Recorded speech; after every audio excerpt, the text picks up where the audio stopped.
Guys, video kali ini bukan bahas TKW-nya ya, tapi kasus yang menimpa anak dari seorang TKW Malaysia, di mana ada anak kecil yang berusia 6 tahun hilang waktu pamit mau main bareng teman-temannya, dan sejak saat itu nggak pernah pulang lagi.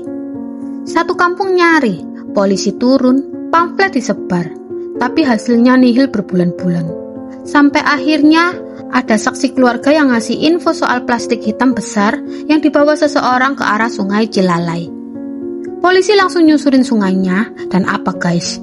Dimana mereka menemukan kain baju anak kecil, dan gak jauh dari situ, kerangka kecil yang akhirnya dipastikan sebagai anak yang hilang itu. Assalamualaikum warahmatullahi wabarakatuh. Hai guys, apa kabar semuanya?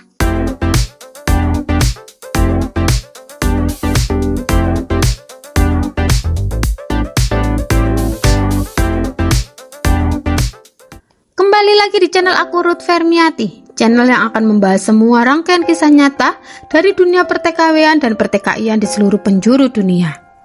Kisah nyata dari kalian wajib untuk aku suarakan, karena suara kalian terlalu berharga untuk dibiarkan diam.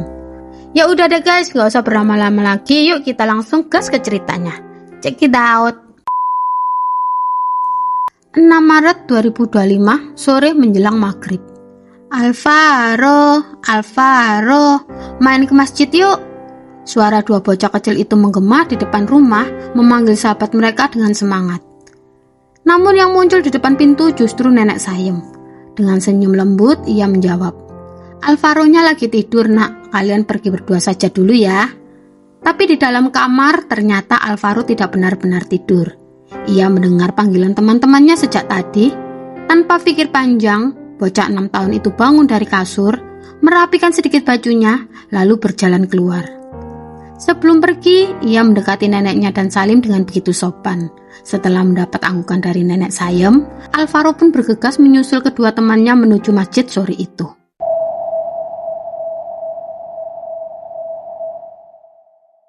Alvaro Kiano Nugroho adalah seorang bocah berusia 6 tahun yang tinggal bersama nenek Sayem dan kakek Tugimi di Jalan Masjid Al-Muflihun, Pesanggerahan, Jakarta Selatan.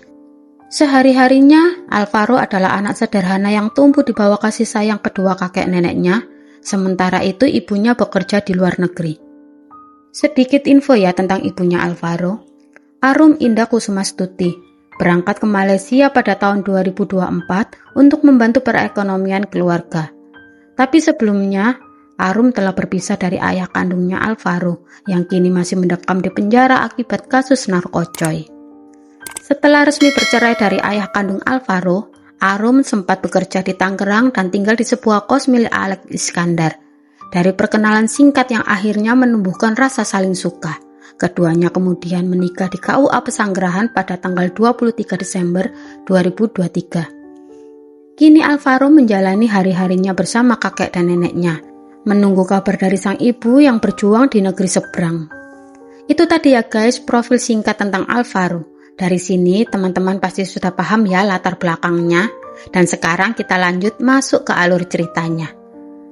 Setelah menyalami neneknya, Alvaro berlari kecil menyusul kedua sahabatnya menuju masjid.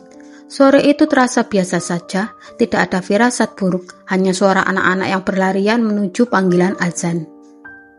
Namun menjelang petang, nenek saya mulai merasa heran. Sudah sore, tapi cucunya belum juga pulang. Meskipun begitu, ia mencoba tetap tenang. Hari itu adalah bulan Ramadan, dan ia tahu betul kebiasaan bocah-bocah di kampungnya. Mereka sering menunggu takjil dan ikut maghriban berjamaah di masjid, dan hal itu sangatlah wajar. Tapi waktu maghrib pun berlalu, kakek Tugimin akhirnya bertanya pelan, "Bu, Alvaro kok belum pulang ya?" Nenek Sayem pun menjawab, "Mungkin sekalian terawih pak, masjid kan dekat." Iya sih, masjid memang tidak jauh guys, hanya beberapa langkah dari rumah mereka. Karena itulah, kedua kakek nenek ini masih mengira Alvaro berada di tempat yang sama, masjid kecil yang menjadi pusat kegiatan anak-anak kampung setiap Ramadan. Hingga sholat raweh selesai, sosok Alvaro itu tidak kunjung kembali. Kegelisahan mulai merayap di hati kakek Tugimin dan nenek Sayem. Apa mungkin Alvaro mampir ke rumah temannya, atau masih bercanda di halaman masjid? Tak ingin menunggu lebih lama, kakek Tugimin segera bergegas ke masjid. Namun betapa terkejutnya guys, ia mendapati tidak ada Alvaro di sana. Masjid sepi, hanya tersisa beberapa orang dewasa yang merapikan sajadah. Kakek Tugimin mulai menyusuri kampung, bertanya pada tetangga kanan kiri, menyebut nama cucunya berkali-kali, berharap ada yang melihat. Tapi tetap hasilnya nihil. Satu bocah pun tidak melihat Alvaro sejak sore tadi. Hingga hari hampir menyentuh tengah malam, kakek Tugimin akhirnya memutuskan untuk melapor ke polisi. Ia datang dengan wajah cemas dan tangan gemetaran, menyampaikan bahwa cucunya belum pulang sejak sore. Namun guys, seperti yang sering kita tahu ya, walaupun Alvaro masih anak di bawah umur, masih sangat kecil, laporan kehilangan tidak bisa diproses sebelum 1x24 jam. Kakek pulang dengan hati nelangsah, gelisah, campur aduk antara takut dan tidak percaya. Sesampainya di rumah, ia tidak bisa duduk diam guys.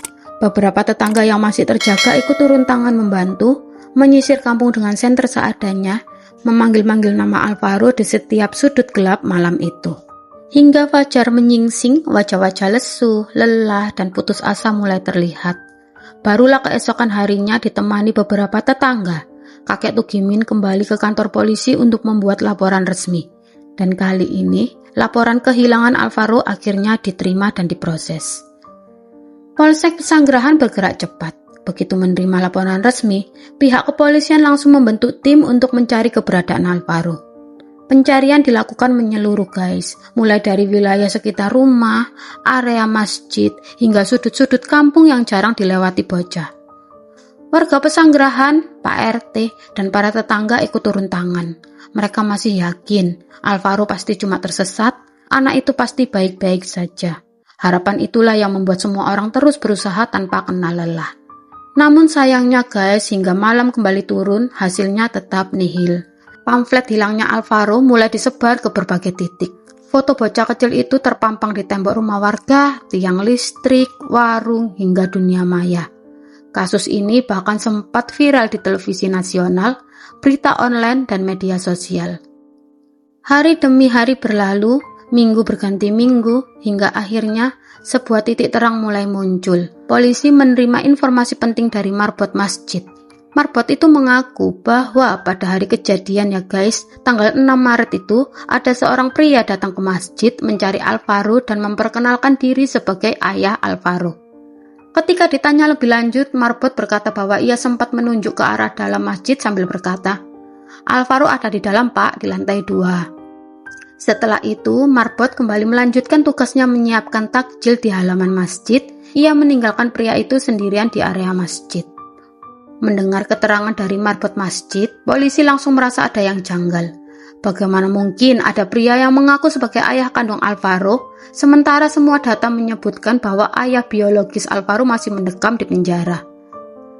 Pertanyaan itu membuat polisi bergerak cepat. Mereka mendatangi rumah kakek Tugimin untuk memastikan kebenaran informasi tersebut. Dari penuturan sang kakek, barulah polisi mengetahui fakta penting. Alvaro ternyata memiliki ayah tiri karena ibunya Arum Indah Kusumastuti telah menikah dengan seorang pria bernama Alex Iskandar. Mendapat titik terang baru, polisi segera mencari keberadaan Alex. Tak butuh waktu yang lama, Alex ditemukan berada di Tangerang. Alex langsung dimintai keterangan. Petugas menanyai satu persatu pertanyaan tentang Alvaro, mulai dari hubungan pribadi, aktivitas pada hari kejadian, hingga kemungkinan keterlibatannya. Tapi dari raut wajah, intonasi suara, hingga gerak-gerik Alex selama pemeriksaan, semuanya itu tampak normal. Tidak ada tanda gelisah, tidak ada kejanggalan, dan tidak ada perilaku yang mengarah kepada kecurigaan. Bahkan ya guys, jawabannya itu konsisten loh dan masuk akal. Karena tidak ditemukan bukti maupun indikasi yang mengarah kepadanya, polisi untuk sementara waktu terpaksa menyimpulkan kasus Alvaro kembali menemui jalan buntu. Waktu pun terus berlalu, hingga 8 bulan sejak hilangnya Alvaro, kasus ini masih menjadi gelap dan gantung. Tidak ada saksi baru, tidak ada petunjuk tambahan, seolah-olah bocah itu menghilang tanpa jejak. Tapi sebuah kabar memilukan akhirnya datang. Polisi menerima laporan penemuan jenazah anak laki-laki yang sudah tinggal kerangka dalam kondisi tidak utuh di sekitar area jembatan Cilalai Tenjo, Jawa Barat. Lokasinya itu jauh sekali guys, sangat jauh dari pesanggerahan tempat Alvaro menghilang. Ketika hasil identifikasi keluar, dunia itu serasa runtuh bagi keluarga kecil itu. Kerangka itu fix adalah milik Alvaro. Apa yang sebenarnya terjadi pada Alvaro? Bagaimana jenazah bisa ditemukan sejauh itu? Dan siapa pelaku yang tega melakukan semuanya?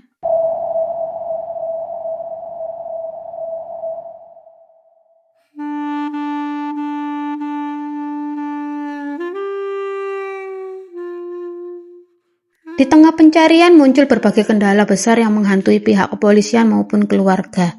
Pamflet hilangnya Alvaro tersebar luas ke berbagai daerah, nomor keluarga terpampang jelas di poster tersebut, dan dari sinilah muncul masalah baru. Celah ini dimanfaatkan oleh banyak orang yang tidak bertanggung jawab. Ada yang mengaku melihat Alvaro di Bogor, ada yang bilang bertemu Alvaro di Jakarta, dan yang lebih parahnya lagi ya guys, ada oknum yang mengaku mengamankan Alvaro lalu meminta sejumlah uang untuk mengantarkannya pulang. Keluarga yang sudah lelah dan putus asa tetap berpegang pada harapan. Semua informasi yang masuk disampaikan kepada polisi. Namun setelah ditelusuri, sebagian besar dari laporan itu hanyalah kabar palsu. Modus penipuan dari para scammer yang memanfaatkan situasi. Sebulan berlalu, 2 bulan lewat, 5 bulan, 7 bulan, waktu terus berjalan. Dan berita tentang hilangnya Alvaro perlahan tenggelam di antara kasus-kasus baru yang lebih viral. Namun bagi keluarga dan kepolisian, tidak ada kata menyerah. Mereka tetap mencari. Di saat harapan hampir hilang, sebuah titik terang akhirnya muncul. 22 November 2025, polisi menerima informasi penting dari seorang saksi kunci berinisial G. G menyampaikan bahwa ia mulai mencurigai kerabatnya sendiri yang tak lain adalah Alex Iskandar, ayah tiri Alvaro. G lalu menceritakan sebuah kejadian dari bulan Maret, tepat di waktu yang sama saat Alvaro dinyatakan hilang. Menurut G, Alex menghubunginya untuk meminta pertolongan sambil membawa plastik besar berwarna hitam. Alex berkata, "Tolong antar saya ke sungai Cilalai, mau buang bangkai anjing yang sudah terkoyak-koyak." Saat itu G tidak curiga sedikit pun, ia juga tidak membuka plastik tersebut, tidak menanyakan apapun, dan hanya menganggap hal itu biasa. Sebagai kerabat, ia menuruti permintaan Alex dan membantu mengantarkannya. Namun beberapa bulan kemudian, G mendengar kabar bahwa anak dari istri Alex yang tak lain adalah Alvaro, hilang sejak bulan Maret. Kabar itu membuat pikiran G terhubung satu sama lain, tanggalnya sama, waktu kejadiannya sama. Bahkan gelagat Alex yang saat itu terburu-buru tiba-tiba terasa janggal bila diingat kembali. Perasaan bersalah dan ketakutan mulai menghantuinya. Akhirnya, G memutuskan untuk membocorkan seluruh informasi itu kepada kepolisian. Dan pengakuan inilah yang membuka pintu besar menuju kebenaran kasus hilangnya Alvaro. Polisi kemudian kembali memulai penyelidikan dari titik nol. Dengan informasi baru dari saksi G, tim kepolisian menyusuri Sungai Cilalai, area yang berada tepat di bawah jembatan tempat saksi melihat aktivitas mencurigakan di bulan Maret itu. Penyisiran dilakukan dengan kekuatan penuh. Ada Sunario, warga setempat yang mengenal medan sungai dengan baik, ada tim K9 dengan anjing pelacaknya, dan ada pula tim Inavis yang meneliti setiap detail di sepanjang aliran sungai. Dan hasilnya guys, di antara sampah dan semak-semak sungai, polisi menemukan sehelai kain robek yang tampak seperti bagian dari baju anak kecil. Tidak jauh dari sana, mereka menemukan kerangka kecil yang sudah tidak utuh. Berdasarkan kondisi tulang, diperkirakan sebagian telah dimakan hewan liar seperti biawak dan hewan air lainnya yang memang hidup di sekitar Sungai Cilalai. Kerangka tersebut kemudian dibawa ke Rumah Sakit Polri Bayangkara untuk dilakukan pemeriksaan lebih lanjut. Polisi juga memanggil kakek Tugimin agar ia memberikan keterangan tambahan dan membantu mengkonfirmasi beberapa detail yang berkaitan dengan Alvaro. Tak berhenti sampai di situ saja ya guys. Polisi bahkan membiayai dan menerbangkan ibu kandung Alvaro, yaitu Arung Indah Kusumastuti dari Malaysia. Kehadirannya diperlukan untuk tes DNA guna memastikan secara ilmiah apakah kerangka itu benar-benar milik putranya. Setelah semua proses medis dan forensik selesai, mulai dari DNA, kecocokan gigi, hingga hasil identifikasi pakaian, akhirnya polisi mengumumkan secara resmi. Kerangka tak utuh yang ditemukan di Sungai Cilalai itu adalah Alvaro Kiano Nugroho.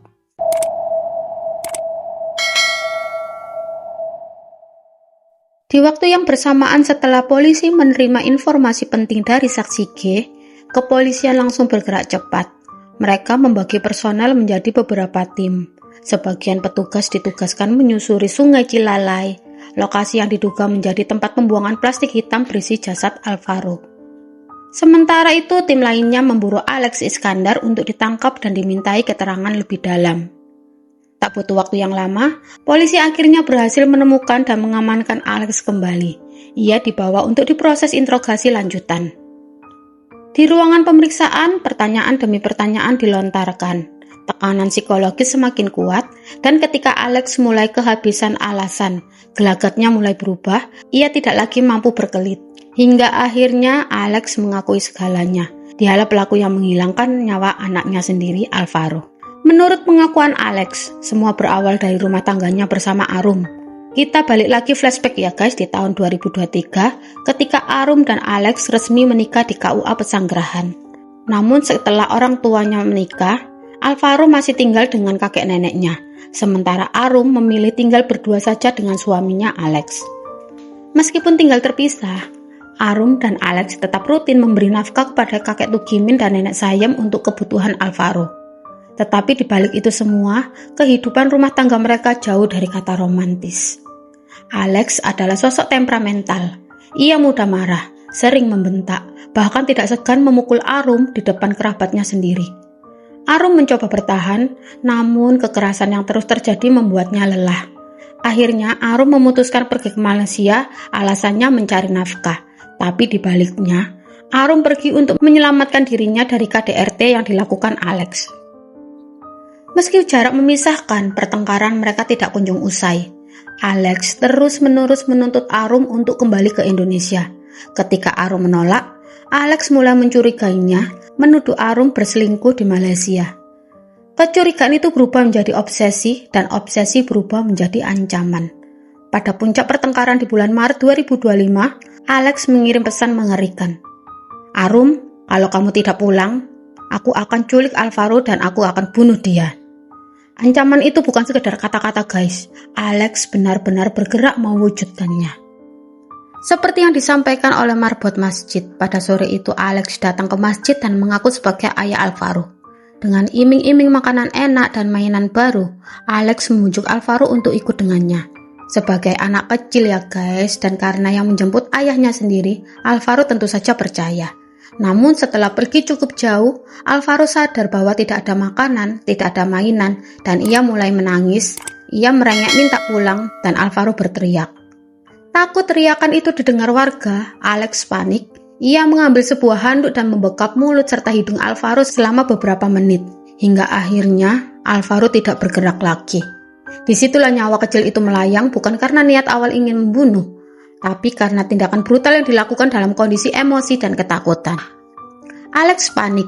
Ia tidak menyesal karena perbuatannya, justru ia takut bau jasad Alvaro tercium warga. Karena ia menyembunyikan tubuh Alvaro itu di garasi rumahnya selama 3 hari. Namun ketika pembusukan mulai tercium, Alex sadar ia harus menyingkirkannya. Ia lalu berkeliling mencari tempat yang cukup jauh dan sepi. Ketika sampai di jembatan Cilalai, Alex merasa itu adalah tempat yang tepat. Lalu ia balik pulang ke rumah, lalu menghubungi kerabatnya yaitu G dengan alasan ingin membuang bangkai anjing yang telah terkoyak. G yang tidak curiga sedikit pun mengantarkannya ke Sungai Cilalai, tanpa mengetahui bahwa yang ada di dalam plastik hitam itu bukanlah hewan, melainkan jasad Alvaro. Setelah seluruh bukti terkumpul, setelah saksi G bersuara, dan setelah interogasi menekan Alex hingga ke titik akhir kebenaran, akhirnya polisi menetapkan Alex Iskandar sebagai tersangka utama dalam kasus hilangnya nyawa Alvaro Kiano Nugroho. Sesuai prosedur, Alex kemudian dipindahkan ke ruang konseling untuk menjalani pemeriksaan lanjutan, termasuk pengecekan kesehatan. Karena setiap tersangka sebelum dimasukkan ke dalam sel tahanan, wajib menjalankan serangkaian tes untuk memastikan tidak memiliki penyakit menular atau kondisi kesehatan tertentu. Hari Minggu tanggal 23 November 2025 sekitar pukul 6 pagi, Alex berada sendirian di ruang konseling. Ia mengeluh kepada petugas bahwa celananya basah karena ia tidak mampu menahan buang air kecil. Polisi lalu memberikan celana panjang pengganti, dan beberapa menit kemudian pintu ruang konseling kembali dibuka oleh G, kerabat Alex yang juga masih dalam tahap pemeriksaan. Namun bukannya melihat Alex duduk seperti sebelumnya, G justru menemukan pemandangan yang membuatnya terpaku dan gemetar. Alex Iskandar telah tewas. Ia mengakhiri hidupnya dengan kain celana panjang yang baru saja diberikan petugas. Alex memilih menyerah pada hidupnya sesaat setelah ia resmi ditetapkan sebagai tersangka pembunuhan anak tirinya sendiri. Dengan tewasnya pelaku, polisi menyatakan kasus Alvaro resmi ditutup. Nah, menurut kalian, bagaimana kisah tragis seorang anak TKW Malaysia ini bisa berakhir sekejam ini? Alvaro, bocah 6 tahun yang tidak punya salah apa-apa, menjadi korban dari pertengkaran orang dewasa yang penuh ego, amarah, dan kesalahpahaman. Setiap kali membaca ulang kronologi ini, hatiku yaga seperti diremas. Karena yang hilang bukan hanya seorang anak, tapi masa depan, senyum, dan mimpi kecil yang tidak pernah sempat tumbuh. Mari teman-teman, sebelum video ini ditutup, luangkan waktu sebentar untuk mendoakan Alvaro. Semoga Alvaro mendapatkan tempat terbaik di sisi Tuhan dan menjadi pengingat bagi kita semua bahwa anak tidak pernah layak menjadi korban dari konflik orang dewasa. Al-Fatihah. Terima kasih sudah mendengarkan kisah ini sampai selesai. Semoga kita semua bisa mengambil pelajaran dan gak cuma nonton tapi juga merenung. Kalau kamu suka dengan kontenku seperti ini, bantu channel aku ya untuk terus berkembang. Akhirnya aku sudah mencapai 500 subscribers guys. Terima kasih sebanyak-banyaknya buat teman-teman yang sudah support channel aku dari zero sampai titik ini. Jangan lupa untuk like, share, dan subscribe supaya lebih banyak lagi suara para TKW dan TKI yang bisa kita angkat bersama. Akhir kata, wassalamualaikum warahmatullahi wabarakatuh. See you di next my video. Bye bye. Thank you semua teman-teman sudah subscribe.